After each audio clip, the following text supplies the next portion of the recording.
নমস্কার ফ্রেন্ডস, সবাইকে সাহাস cooking blogs চ্যানেলে স্বাগতম। আজকের রেসিপি হচ্ছে চিকেন বিরিয়ানি। প্রথমে কড়াইতে পরিমাণ মতো তেল দিয়ে তাতে আস্ত তেজপাতা, এলাচ, দারচিনি, লবঙ্গ দিয়ে কিছুক্ষণ নেড়ে নেব। এরপর পেঁয়াজ কুচি দিয়ে কিছুক্ষণ ভেজে নেব।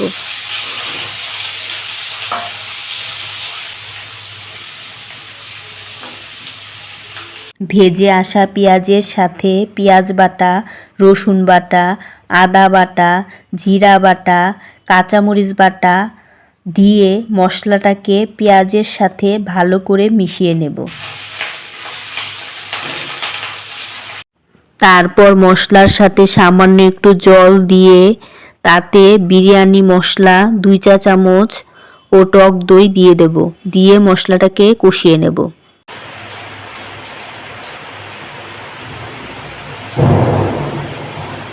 তারপর সামান্য পরিমাণ লবণ দিয়ে মশলার সাথে মিশিয়ে নেব।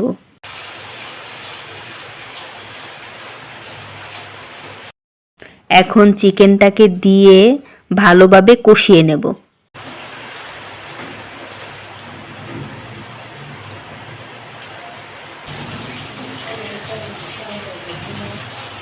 চিকেনটা কষে এসেছে, ঢাকনা দিয়ে ঢেকে দেব সিদ্ধ হয়ে আসা পর্যন্ত। চিকেন মশলা দুটোই সিদ্ধ হয়ে কষে এসেছে। এখন আগে থেকে 10 মিনিট ভিজিয়ে রাখা পোলাওর চালগুলোকে দিয়ে ভেজে নেব।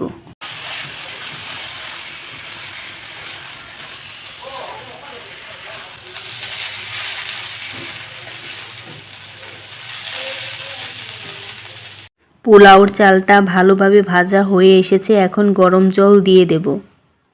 দিয়ে একটু নেড়ে নেব।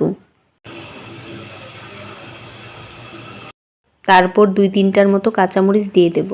এখন চালটা একটু ফুটে এসেছে, স্বাদ মতো লবণ দিয়ে নেড়ে ঢেকে দেব।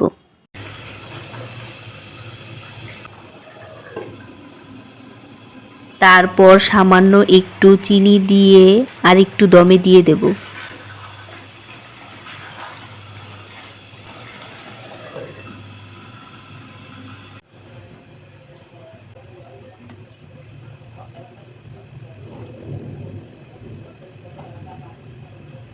এখন বিরিয়ানিটা হয়ে এসেছে, 5 মিনিট চুলায় বসিয়ে রাখব। বিরিয়ানিটা একটু পরিবেশন করে নিয়েছি। তো আজকের মতো এখানেই বিদায় নিচ্ছি। হাজির হব অন্য একটি নতুন রেসিপি নিয়ে।